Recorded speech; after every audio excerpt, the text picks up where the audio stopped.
Welcome to easy cooking and vlogs. இன்னைக்கு நம்ம சேனல்ல வந்து உளுந்தங்கஞ்சி எப்படி செய்யறது அப்படினு பார்க்கலாம். அதுக்கு முன்னாடி நம்ம சேனலை சப்ஸ்கிரைப் பண்ணாதவங்க சப்ஸ்கிரைப் பண்ணிக்கோங்க. மறக்காம பெல் ஐகானை கிளிக் பண்ணிக்கோங்க. இப்போ உளுந்தங்கஞ்சி செய்யறதுக்கு நான் ஒரு மூடி தேங்காய் எடுத்துர்க்கேன். உளுந்து வந்து 200 கிராம் வந்து 1 ஹவருக்கு முன்னாலே நல்லா ஊற வச்சிட்டேன். நீங்க எந்த அளவுக்கு உளுந்து ஊற வைக்கிறீங்களோ அந்த அளவுக்கு வந்து நமக்கு உளுந்து வந்து உபரி ஆகும். நான் வந்து 1 ஹவருக்கு முன்னாலே ஊற வச்சிருந்தேன். இது வந்து பருத்தி அப்படினு சொல்லுவாங்க. இது உடம்புக்கு அவ்ளோ ஒரு பெனிஃபிட். பார்க்கதாங்க இப்படி இருக்குது புழு மாதிரி, ஆனா இதுல இருக்கிற ஒரு பால் வந்து அவ்ளோ உடம்புக்கு நல்லது. ரத்தம் நல்லா ஊறும். அது இல்லாம ரத்தத்தை சுத்தம் செய்யும். லேடிஸ்க்கு ரொம்பவே ரொம்ப ஹெல்ப்ஃபுல்லான ஒண்ணு. அதெல்லாம் உளுந்தங்கஞ்சும் வந்து நரம்பு இது எல்லாத்துக்கும் நல்லது. அதெல்லாம் பெண்கள் வந்து இது யூஸ் பண்றப்ப பின்னால முதுகு வலி வருது, பேக் பெயின் வரதெல்லாம் குறையும். வாசனைக்காக நான் வந்து ஏலக்காய் எடுத்துர்க்கேன். நீங்க வேணும்னா எடுத்துக்கோங்க, வேணாம்னா ஸ்கிப் பண்ணிக்கலாம். உளுந்தங்கஞ்சி அப்படினாவே பனவெல்லம் தான் வந்து சேர்த்தணும். நாட்டு சர்க்கரையோ நாட்டு வெல்லத்தையோ சேர்த்துறது வேஸ்ட்டு. இந்த வெல்லம் எடுத்துக்கிட்டிங்கன்னா உடம்புக்கு ரொம்ப நல்லது. இது எல்லா டிபார்ட்மெண்ட் ஸ்டோர்லேயும் கிடைக்கும். நீங்கள் எங்கே போய் பனவெல்லம்னு கேட்டாவே கொடுப்பாங்க. கடையில் வாங்கிக்கோங்க. இப்போ நான் 200 கிராம் உளுந்துங்கிறதுனால 100 கிராம் வந்து வெல்லம் எடுத்துக்கிறேன். இப்போ எப்படி செய்யுதுன்னு பார்க்கலாம். ஒரு மிக்ஸி ஜார் எடுத்துக்கோங்க. அதில் வந்து உளுந்தை வந்து 1க்கு 2 டைம் வந்து நல்லா கழுவிட்டு கொஞ்சோண்டு வாட்டர் ஆட் பண்ணி உளுந்தை வந்து நல்லா மிக்ஸியில் நல்லா பேஸ்ட்டாக அரைச்சிக்கோங்க. உளுந்து வந்து திரியாக இருக்கக்கூடாது, ஃபுல்லாக அரைச்சி எடுத்துக்கோங்க. நல்லா பேஸ்ட்டாக அரைச்சி எடுத்துக்கோங்க. இப்போ நான் உளுந்தை வந்து இந்த மாதிரி நல்லா அரைச்சி எடுத்துக்கிட்டேங்க ஃப்ரெண்ட்ஸ். அதுக்கப்புறமா பருத்தி இருக்குது பார்த்தீங்களா, அதையும் நம்ம எப்படி வந்து அதே மாதிரி செஞ்ச மாதிரி அடிங்க. ஆனால் ரொம்ப வாட்டர் இதுக்கு ஆட் பண்ண தேவையில்லை, ஓரளவு ஆட் பண்ணிக்கோங்க. நம்ம சேனல் வந்து இன்ஸ்டாகிராம் பேஜ்லேயும் இருக்குது, அங்கேயும் நீங்கள் வந்து ஃபாலோ பண்ணுறவங்க ஃபாலோ பண்ணிக்கோங்க. இப்போ பாருங்கள், நான் பருத்தி வந்து இந்த மாதிரி மிக்சியில் நல்லா அரைச்சி எடுத்துக்கிட்டேன். நீங்கள் வந்து இது ரொம்ப ஃபைன் பேஸ்ட்டாலாம் அரைக்க தேவையில்லை, இதனுடைய பால் இருந்தால் நம்மளுக்கு போதும். ஸோ கொஞ்சோண்டு வாட்டர் ஆட் பண்ணி நல்லா வந்து அரைச்சி எடுத்துக்கோங்க. இப்போ இது எப்படி வடிகட்டுறது, நீங்கள் வடிகட்டி இருந்தால் வடிகட்டிக்கலாம், இல்லைனா வந்து துணியில் கூட வடிகட்டிக்கலாம். நான் சாக்கில் வந்து இப்போ வடிகட்டிக்கிறேன். இதனுடைய தண்ணி தான் நம்மளுக்கு தேவை, அந்த தொல்லியெல்லாம் நம்மளுக்கு தேவையில்லை. ஸோ ஸ்கிப் பண்ணிக்கோங்க. தொல்லி நம்மளுக்கு தேவையில்லை, அதை எடுத்து தெரிஞ்சிருங்க. தண்ணி மட்டும் நல்லா முடிஞ்ச அளவுக்கு பிழிஞ்சு எடுத்துக்கோங்க.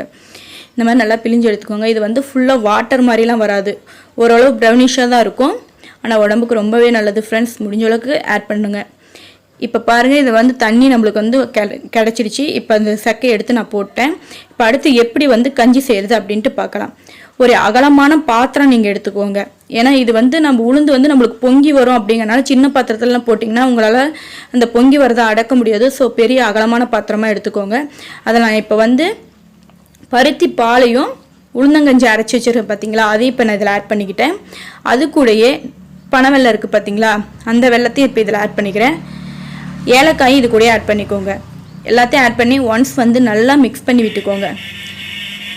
இப்போ பாருங்கள் ஃப்ரெண்ட்ஸ், எல்லாம் ஆட் பண்ணியாச்சு. இப்போ நல்லா மிக்சியில் போட்டு நல்லா மிக்ஸ் பண்ணி விட்டுக்கோங்க.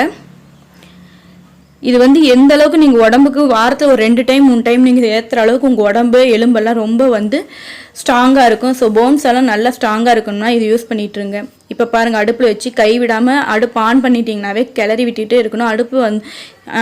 அடுப்பை வந்து சிம்மில் வச்சுக்கோங்க. ரொம்ப வந்து ஹைலி இருக்கக்கூடாது, ரொம்ப லோவ்லி இருக்கக்கூடாது. நார்மல் இதில் வச்சு நல்லா கிளறி விட்டுட்டே இருங்க, கை விடாமல் கிளறணும். இப்போ அந்த உளுந்தோடைய ஸ்மெல் போன வேட்டி நம்ம இறக்கிக்கலாம். இப்போ வந்து நான் உப்பு ஆட் பண்ணிக்கிட்டேன். ஏன்னா அப்போ தான் வந்து அந்த வெல்லத்துடைய டேஸ்ட் வந்து எடுத்து கொடுக்கும். அப்படிங்கிறனால உப்பு லைட்டாக ஆட் பண்ணியிருக்கேன், ரொம்ப தேவையில்லை. பாருங்கள் எவ்வளோ பொங்கி வருதுன்ட்டு, எவ்வளோ கம்மியாக நான் போட்டிருந்தேன், எந்த அளவுக்கு பொங்கி வந்திருக்கு பார்த்தீங்களா. இது வந்து இந்த எப்படி வந்து நம்ம வந்து ஸ்மெல் போயிடுச்சு அப்படின்ட்டு நீங்கள் கண்டுபிடிக்கணும்னா, ஸ்மெல்லும் போவோம், அது இல்லாமல் அந்த பொங்கி வர தன்மையும் அடங்கும். அந்த மாதிரி அடங்கிடுச்சுன்னா நம்மளுக்கு வந்து கஞ்சி ரெடி ஆகிடுச்சு அப்படின்னு அர்த்தம். இப்போ பாருங்கள், என்னுடைய பொங்கி வர தன்மை அடங்கிடுச்சு, உளுந்த வாசனையும் போயிடுச்சு. நான் ஆஃப் பண்ணிட்டேன். அதுக்கப்புறமா லாஸ்ட்டாக இப்போ வந்து தேங்காயை வந்து இந்த மாதிரி நான் ஆட் பண்ணிக்கிறேன். நீங்கள் ஃபஸ்ட்டே போனாலும் போகலாம், வேணான்னா லாஸ்ட்டாக கூட போட்டுக்கலாம். இல்லைனா நீங்கள் சின்னதாக கட் பண்ணி கூட போட்டுக்கலாம். இந்த மாதிரி எனக்கு வந்து தூளாக போட பிடிக்கலன்னா நீங்கள் அப்படியே கூட சின்னதாக கட் பண்ணி போட்டுக்கலாம். அவ்வளோதாங்க ஃப்ரெண்ட்ஸ், நம்மளுடைய சுவையான உளுந்தங்கஞ்சி வந்து தயாராகிடுச்சு. ஸோ இதை வந்து கண்டிப்பாக ட்ரை பண்ணி பாருங்கள். வாரத்தில் 2 டைமாச்சும் எடுங்க, உடம்புக்கு ரொம்ப நல்லது. நம்மளுடைய சேனல் பிடிச்சிருந்தா சப்ஸ்கிரைப் பண்ணுங்கள். மறக்காமல் பெல் ஐக்கானையும் கிளிக் பண்ணுங்கள் ஃப்ரெண்ட்ஸ். தேங்க்யூ.